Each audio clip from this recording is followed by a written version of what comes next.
Welcome to NarrativeNook audio tales where enchanted stories come to life. If you enjoy our stories, please subscribe, like and share to support our channel. Enjoy listening. Oh, so you were wearing flip-flops that day. Chloe looked at Nicole's expression, feeling as if she had been tricked. You're right. It really wasn't you who covered your face, it was you who was on the phone at the pillar.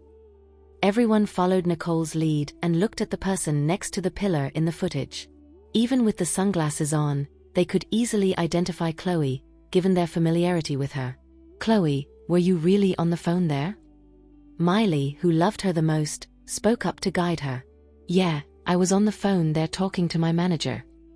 Chloe lied as she picked up Miley's signal. It's okay if you don't admit it. Let's keep watching. Nicole looked over at the family butler. The video continued. 4 days on end, Chloe had been on the phone at the pillar, and then it was her pretending as if she ran into Nicole by chance and asking her to deliver the diamond. That is all the video for now. I'm sure you all have questions in your mind after watching it. Now I will break it down with you all. There are now 2 suspects, me and Chloe. So we can narrow the search. The person who swapped the diamond was either me or Chloe and no one else. Nicole swept her eyes over at everyone, looking for confirmation, and they had all no objection to her analysis. Let's talk about me first. What is my motive? Why would I swap something I knew was for Grandpa? You must have gotten greedy with the diamond and swapped it to keep for yourself. Snow looked at her and put forward her analysis. If we go by your analysis, am I not shooting myself in the foot? I was the one who sent it to Grandpa, and I swapped the diamond. If it were you, would you be so stupid as to think that Grandpa couldn't tell? So that reason doesn't hold water. I had no motive to swap the diamond. Snow could not find a word to respond. If I didn't swap the diamond, at what point was the diamond swapped? It must have been before I got the diamond. So here's the question. I think Chloe had the diamond before I got it, hadn't she? Nicole looked at Chloe, and all eyes followed. Why are you all looking at me? I haven't seen any diamonds. Why would I take a diamond that was given to Grandpa? Chloe said. Nicole, after all that talk, the problem is with me, right? That's right. Well, since you say the problem is with me, show me proof, or don't get me to take the blame for you. Chloe looked expressionlessly at Nicole with her arms folded in front of her chest. I knew you'd say that. Nicole took out her phone and called up a picture. Check it out. Nicole placed her phone on the table for everyone to view. Miley was the first to pick it up and check it out. What does a picture of a diamond say? You can take as many pictures as you want with the diamond in your hand. Damien took it and looked at it too, but not seeing anything. But when Chloe saw it, her pupils contracted, as that was none other than her handbag in the picture. Everyone only noticed the diamond and ignored the handbag, but Chloe recognized it at first glance. Chloe has a keen eye and recognized her handbag at first glance. Nicole smiled as she saw Chloe's expression change. What handbag? I don't know what you're talking about. Chloe did not dare look Nicole in the eye. She became evasive and threw the phone straight onto the table. It was only after Nicole reminded everyone that they noticed the handbag in the picture. This bag looks familiar. I think I've seen Chloe carrying it, Rain said without thinking, and her remark instantly drew everyone's attention. Why are you all looking at me like that? Did I say something wrong? Rain asked out of fear. No, you're quite right. Even Rain can see that. Can't Auntie Miley see that? Nicole turned around and pointed at her eldest aunt. I haven't seen Chloe carry it. Miley's voice reeked of a guilty conscience. If I'm not mistaken, the handbag is at Chloe's house right now, but I don't have time to go that far to get it for everyone, so I have another photo to show you here. Could you please help me show that picture on the flash drive? Nicole asked the family butler. A picture of a girl taking a selfie appeared on the big screen, with none other than Chloe carrying that handbag by her side. Damien shouted in anger, "Stand up." Chloe was so frightened that she immediately got up from her seat, shivering. Explain yourself to Grandpa. Damien, despite his anger, gave Chloe one more chance to turn herself in. Grandpa, I was wrong. I got greedy and swapped the diamond, Chloe said as she cried. What are you crying for? How could you have the nerve to cry when you have done something wrong? Is it as simple as you got greedy? Mr. Riddle Sr. chided. I really didn't frame Nicole, Chloe said in her own sophomoric defense. The video is right there, and you're saying you didn't mean it? Mr. Riddle Sr. was really pissed off at her, not expecting such a brilliant actress granddaughter of his to play mind games and set up her cousin in the family. Why don't you come over here and get down on your knees and admit your fault to Grandpa? Damien saw the situation and opened his mouth but was actually trying to excuse Chloe. Chloe immediately came over to Mr. Riddle Sr. and dropped to her knees with tears running down her cheeks. Dad, Chloe knows she's wrong. Please forgive her this time for the sake of Chloe being a first-time offender. Damien stood up and bowed before Mr. Riddle Sr. to plead for Chloe's mercy. Uncle Damien, you're being too obvious in your favoritism, aren't you? Chloe coveted Grandpa's rare diamond and framed me for that. She has committed two big mistakes at the same time. Is it enough to get down on her knees and admit she's wrong? Nicole would not compromise her stand this time. She was determined to make an example of Chloe and fix the unhealthy culture in the family. Yes, Nicole is right. She can't just admit a mistake and leave it at that. Tell her to go home and bring the diamond back to you immediately. She won't have to go back for the diamond. Since she has made a mistake, she can't be let off lightly. Nicole looked coldly at Chloe, who looked up at Nicole with a malevolent look in her eyes. What Nicole said shocked everyone. They wondered what made her say Chloe didn't need to get back something so valuable, especially when Mr. Riddle Sr. had said nothing yet. Chloe knows she's wrong, and Grandpa has said nothing, so who are you to speak here? Damien got desperate. That's right. It is your grandpa's diamond. Who are you to make the call? Karen looked at Nicole with dissatisfaction.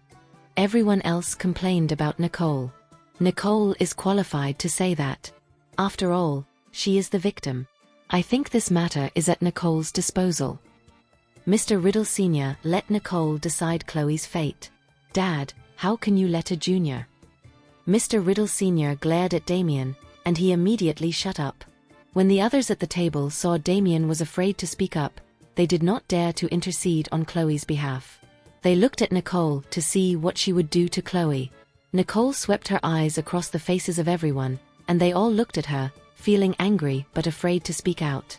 She then took a box out of her pocket, opened it, and placed it in front of Mr. Riddle Sr. A brilliant Dresden green diamond was reflected in his pupils, and everyone present froze in their seats. Isn't it at Chloe's place? How did it end up with you? Karen could not believe her eyes. Yeah, Nicole, what's going on? Everyone was completely baffled. I prepared things in advance in case Chloe destroyed the evidence in desperation. Grandpa, this is the real Dresden green diamond, Nicole said as she looked over at Mr. Riddle Sr. Mr. Riddle Sr. picked up the diamond and examined it. Nice texture. Chloe looked on and could not believe it, as if she was dreaming. This isn't real. Nicole couldn't have gotten the diamond.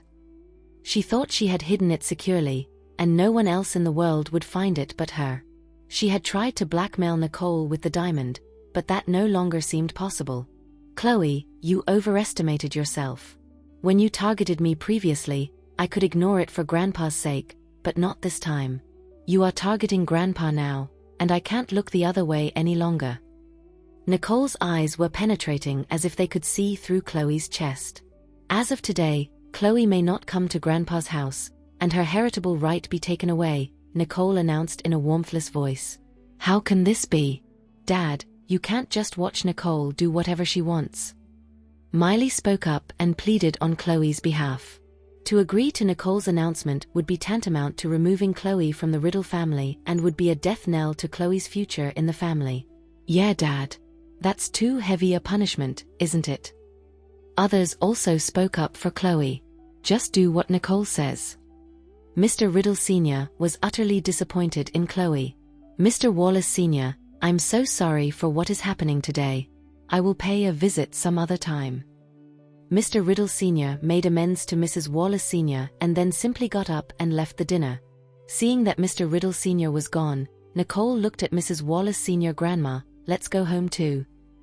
Then, without giving the others a second glance, she drove Mrs. Wallace Sr. out of her grandfather's house, leaving the others looking at each other all at sea. The following day, Nicole arrived at the airport. Harvey had been waiting for her, and when he saw her, he got up and greeted her. I knew you'd be here. How long until boarding? Nicole had received a call from Sean saying that he could not come because he had something on. He had decided Nicole was the best person for the job, which was why she had come to the airport. Half an hour to go. What would you like to drink? Harvey asked. Nothing. You just have to keep quiet from now on.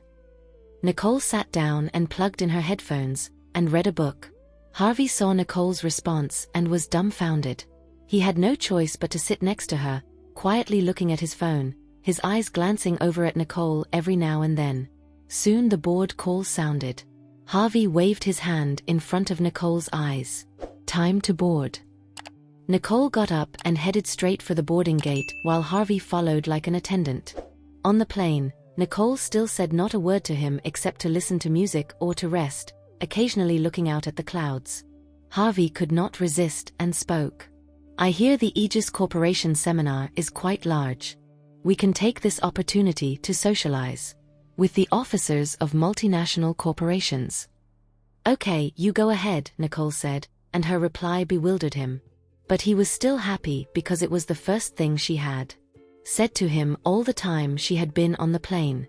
Okay, but I'm in charge of Ellison Group, and you need to represent Riddle Corporation. Harvey reminded her. In that case, just mind your own business. I don't need you to worry about mine. After getting snubbed again, Harvey leaned back in his chair, feeling dejected, as if having nothing to live for. That was it. No more conversation between the two of them until they got off the plane. Miss Riddle, Mr. Ellison, this is the car Mr. Harmon prepared for you.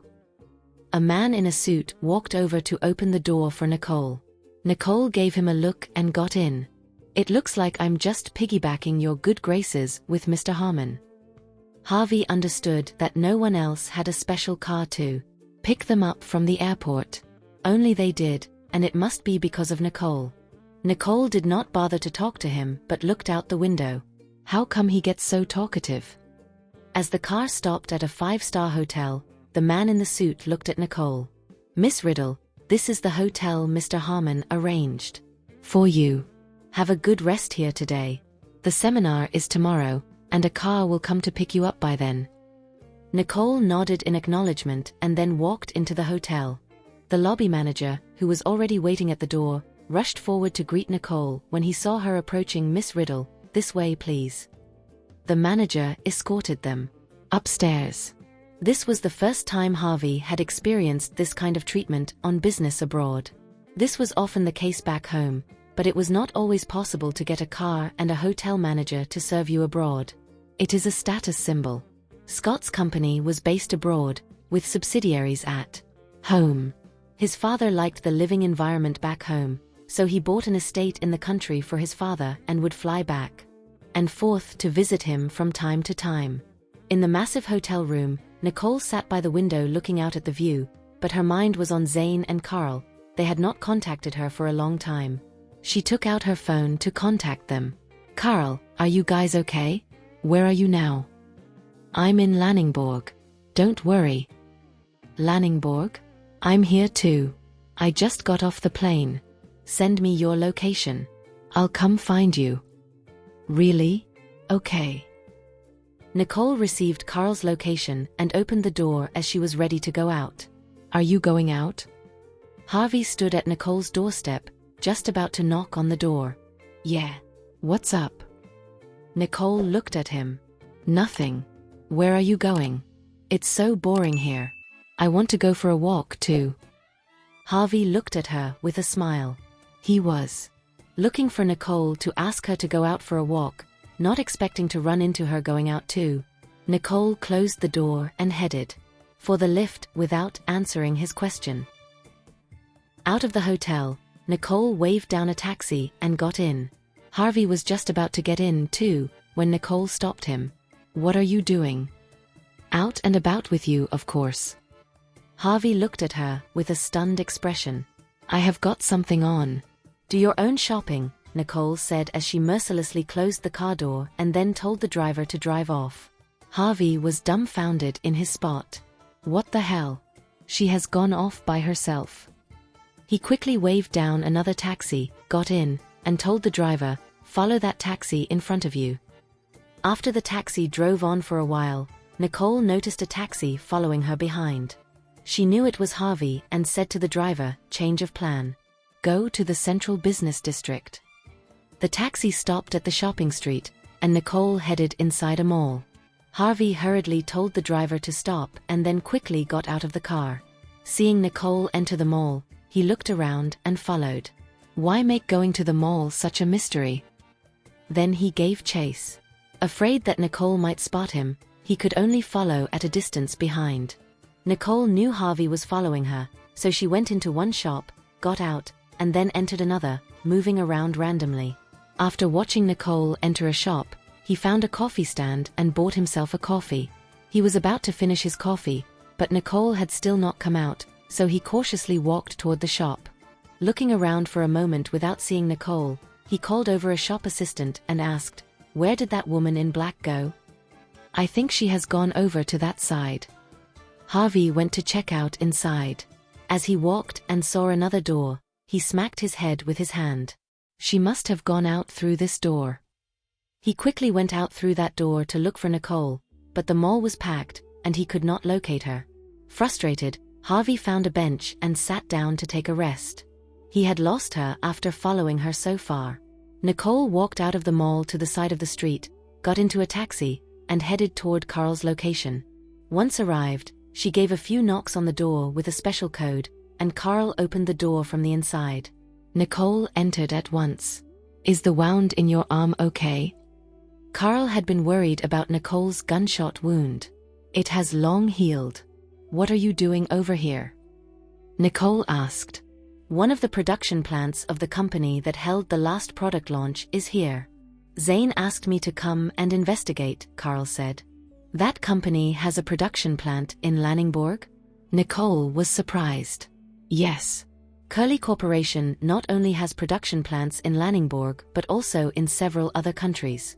It has set up these plants separately for fear of being controlled by an underground organization like the Raven. Carl had done a lot of digging on Curly Corporation. I didn't know that. It seems that the people in charge of Curly Corporation thought that someone would be eyeing their products at the outset. Nicole was intrigued. Has the Raven infiltrated the production plant in Lanningborg? Nicole asked. Not yet, but one country's production plant has already fought the Raven. It is said that both sides have suffered huge casualties. And now the Raven has been staying quiet for some time. Let's not talk about that. How are you back home? Carl looked at Nicole. Life at home is still pleasant. I've just finished my exams, and now I'm coming over for a seminar, and then I'm supposed to be going on a trip with Jared. Nicole had a longing look on her face when she talked about the trip. I'm happy to see you happy. Carl's eyes were dark and lustrous. He was happy as long as Nicole was happy. Happy? I'm worried about you and Zane. The Raven is not to be trifled with. You must be careful. Forget it. I'd better talk to Zane and come back and fight alongside you guys. Instead of worrying about them on a daily basis, it would be better to go back to the organization and join them in their missions. It's better for you to stay at home. I might be formidable with you by my side, but I will worry about you. Unlike now, when I can face the enemy with no worries. Carl expressed his thoughts implicitly to Nicole. Hey, when have I ever needed you to worry?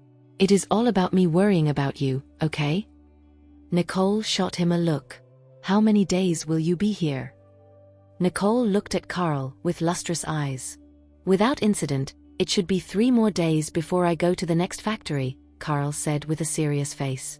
Nicole nodded. I'm supposed to be on a flight in 3 days too, so we can still meet up if you haven't left by then. Sure. Keep in touch. Keep in touch.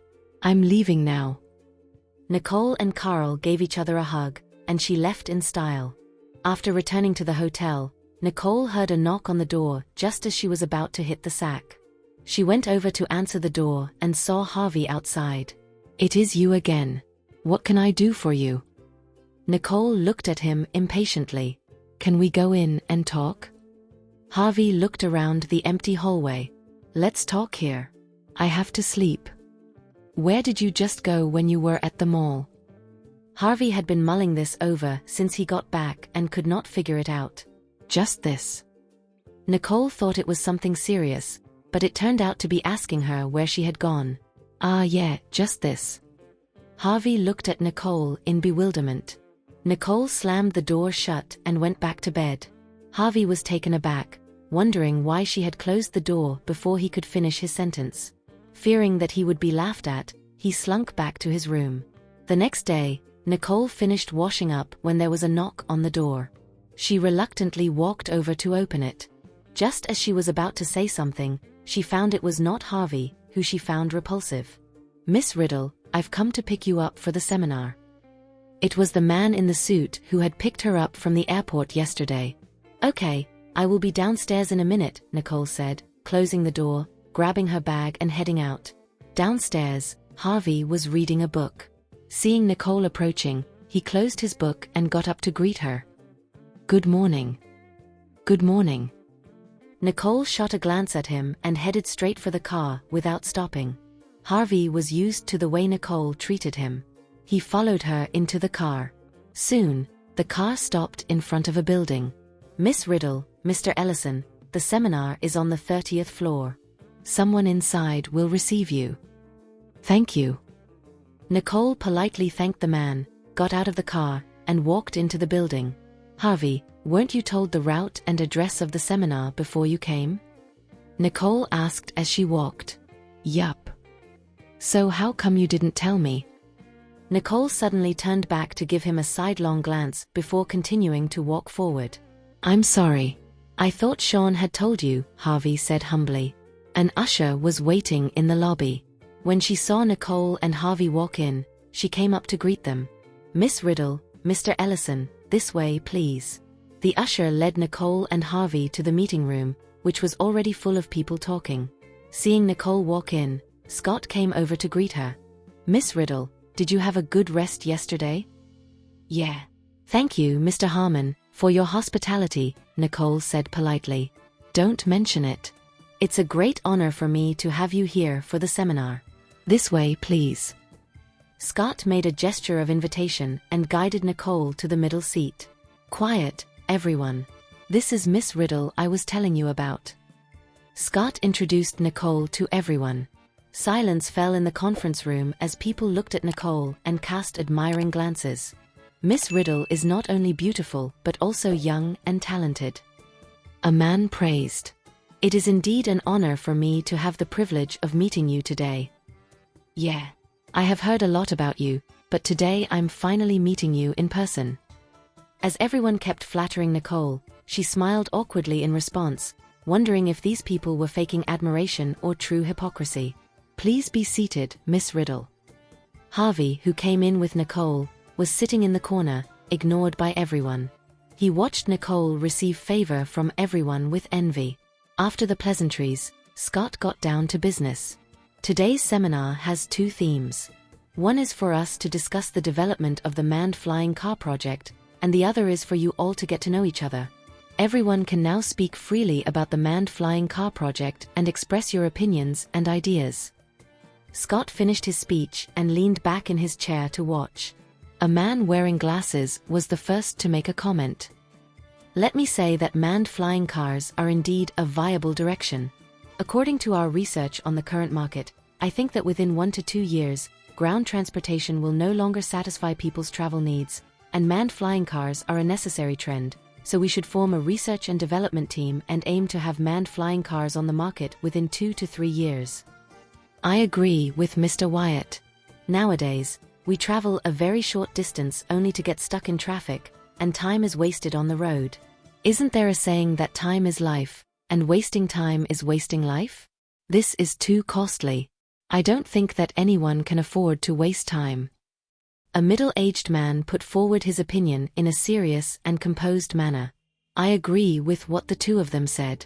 The streets are really jammed now, but manned flying cars are not easily developed. Taking a step back, even if developed, supporting operation, facilities and supervision is also a problem. What Mr. Moreno said is indeed a real problem. With our current ability, developing this project is a bit difficult.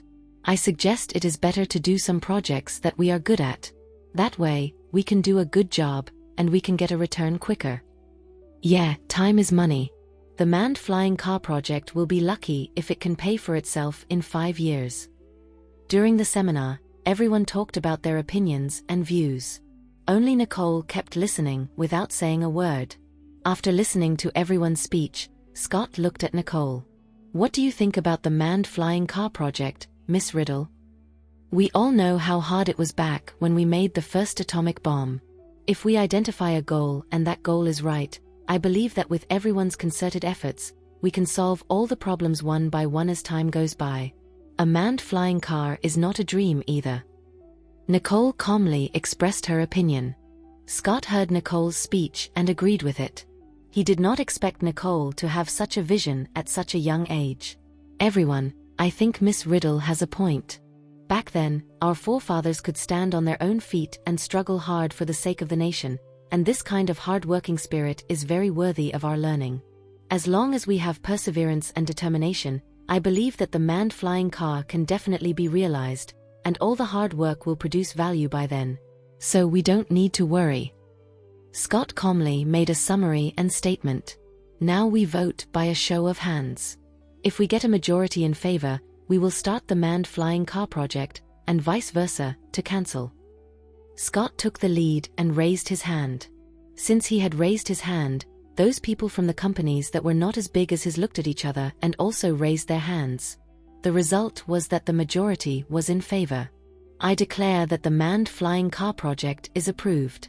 Next, I will set up an R&D team, and the project will be officially launched in a month. Everyone applauded, and the seminar proceeded to the next agenda. People started to network in groups of 3 or 5. Nicole did not want to join them. So Harvey came over. Don't you want to go over and exchange ideas? No. You go ahead. Nicole stood by the window, looking out at the view. Okay. You stay here to enjoy the scenery.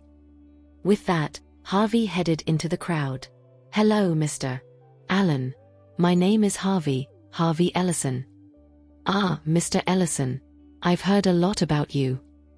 Mr. Ellison, did you come with Miss Riddle this morning? Mr. Allen glanced at Nicole, then asked Harvey. Yes. Why doesn't Miss Riddle come over and talk? She looks bored standing by the window alone, Mr. Allen said. She wants to enjoy the view. Harvey glanced over at Nicole and then explained. Enjoy the view? Yes. While Harvey was talking to Mr. Allen, a man of Nicole's age approached her with a glass of wine. Hey, it sure is a marvelous view from here. Nicole did not even look at him and continued to look out the window. She did not want to have any contact with these business people at all. Seeing that she was not looking at him, the man introduced himself. Hello, I'm Ike. I heard your speech just now. I think you are full of charm, like a great general. Like a great general? Is that a way to describe a girl? Nicole was suddenly amused by his wording. You look good when smiling. Ike looked at Nicole with a twinkle in his eyes. Nicole curbed her smile and asked, Is this how people chat up girls these days?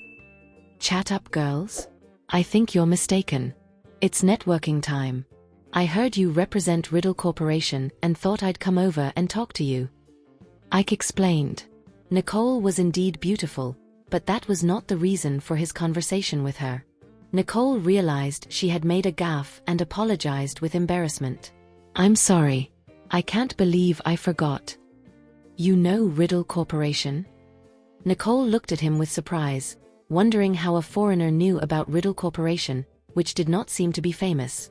When I came here this morning, Mr. Harmon spoke a little about you, so I know a little about you, Ike explained, trying hard to speak in Hustruabergian. No wonder.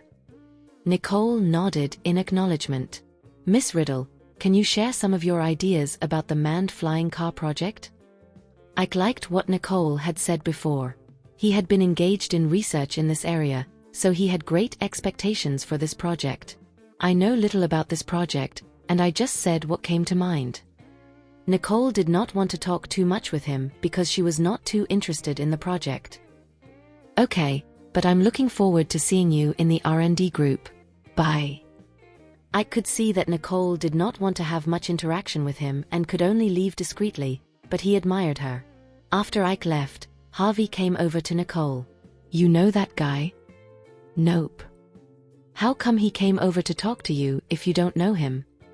Harvey shot a look toward where Ike had left. Is it any of your business who I talk to? Are you done chatting with them? Nicole glanced at the bigwigs who were still networking in the venue. We have talked. I feel pretty good about it and should be able to get deals for Ellison Group. Harvey was happy with his performance just now. Scott walked over to Nicole. Miss Riddle, are you interested in this project? Do you mean the manned flying car program? Nicole looked at him with surprise, wondering why he had asked her that. Yes. I'm putting together an R&D team soon. If you have time, I hope you can join. Scott just wanted Nicole to feel involved. He knew she was not an expert in this area of R&D. I know nothing about R&D, and I don't seem to be able to help much. Nicole politely refused. It doesn't matter. It's nice that you can witness the growth of the manned flying car with us, Scott said casually, without forcing Nicole into joining. It's okay to witness together, and I'm honored to witness the development process of the manned flying car, Nicole said modestly. After all, such an enormous project was not for the average person to take part in, and she would be happy if she had just watched. Harvey watched with jealousy from the sidelines as Scott invited Nicole to take part without inviting him. Mr. Harmon, Ellison Group will be happy to provide support for this project if needed. Harvey volunteered himself. He would work hard for anything that gave him the chance to see Nicole. Scott looked at him and politely declined. Thank you for your support, Mr. Ellison. Miss Riddle, make yourself comfortable. There's a party tonight. I'll see you then. Scott continued talking to Nicole and then left without interacting with Harvey again. What did Mr. Harmon mean? Nothing. With that, Nicole headed for the door. Harvey followed close behind. Slow down and wait for me. Miss Riddle. Nicole turned around and saw that it was the same person from earlier. Ike stepped forward and said, Do you have time later? I know an interesting place. Are you interested? Sure. She had nothing else to do anyway, so she might as well go out for a stroll instead of returning to the hotel. You are. Harvey coughed as he looked over at Ike. Hello, Mr. Ellison, my name is Ike, Ike greeted Harvey. Hello, I'm a friend of Nicole. Ike smiled at Harvey as he heard he was Nicole's friend. Do you want to join us? He can't go. He has other things to do. Nicole chimed in and answered for Harvey without waiting for him to speak. It's not really important. I can join you guys. Harvey said cheekily, as the last thing he wanted was to leave a strange man alone with Nicole. Miss Riddle, please. Ike gestured with his hand. Nicole shot a look at Harvey and then walked forward while Harvey and Ike followed closely behind. Inside Ike's car, Nicole was listening to music in the back. Harvey was sitting in the front passenger seat as Ike was driving the car off into the distance. After 20 minutes, the car stopped in front of an experience center. Nicole looked out of the car. The Octopus Experience Center? Yes, it's a gaming experience. I'm told it's a must-visit place, Ike said. Then let's check it out. Nicole took the lead. She got out of the car and headed inside, coming to the door and being stopped by the staff. Please show your number tag. Ike came up quickly. Here it is. The staff checked the 3 number tags before letting them in. An experience center with a ticket check? It's not like it's a movie theater. Harvey complained. It is said that this place only accepts 200 visitors a day, so it is entry by number only. Whoever comes late will have to wait until tomorrow, and tickets are not pre-sold but sold at the counter. Ike explained to Harvey. Oh, I didn't know that. Harvey understood upon hearing Ike's explanation. Are the three of you together? A young lady with blonde hair and blue eyes approached them. Yes, Ike spoke. Are the three of you experiencing it together? Ike glanced at Nicole as if asking her opinion. Yes, Nicole replied. This way, please. The blonde lady guided them toward the inside. After passing this door in front of you, the game officially begins. How do you play this game? Harvey asked the young lady, who just smiled sweetly, saying nothing. What does she mean? How are we going about it? Harvey looked at Nicole with a puzzled look on his face. Since this is an experience center, certainly we will have to experience it ourselves. Telling you outright would defeat the purpose. If you're scared, stay. Let's go. Nicole said, and then looked over at Ike. The two pushed the door open. No way Harvey would leave them to spend time alone. So he hurried after them. It was pitched back inside, and the faint light was only enough to illuminate the directional signs. Nicole led the way. The lights came on all of a sudden as a four-dimensional space appeared ahead of them. Players must find the real one before the clock struck in order to pass the level. The moment the lights came on, time began as a giant time compass was ticking overhead. It seems to be a game of time plus space. Is it for us to experience the feeling of time flying by? Nicole murmured. There are many one-way passages here, so we have to choose carefully, or we'll probably get stuck inside, Nicole explained to them both. So, how do we get through? Harvey looked at Nicole. There must be a pattern to look for. Ike was good at analysis. There were multiple mirrors in front, and between each mirror was a passage by which it was hard to tell where it would lead to. The only choice was to go in and check it out themselves. The good thing was, they could still come back out if they had not ventured too deep inside. But beyond the mirror door, it would be the point of no return. This was almost exactly what Nicole had thought. Ike tried to look up to see the time, but the clock compass was gone. In its place was a galaxy. Why is the clock gone? Thank you for listening. If you have enjoyed this story, please like and share so others can see it too. Also hit the subscription button and notification bell so you can be notified on our next release. Thank you for your support. God bless you.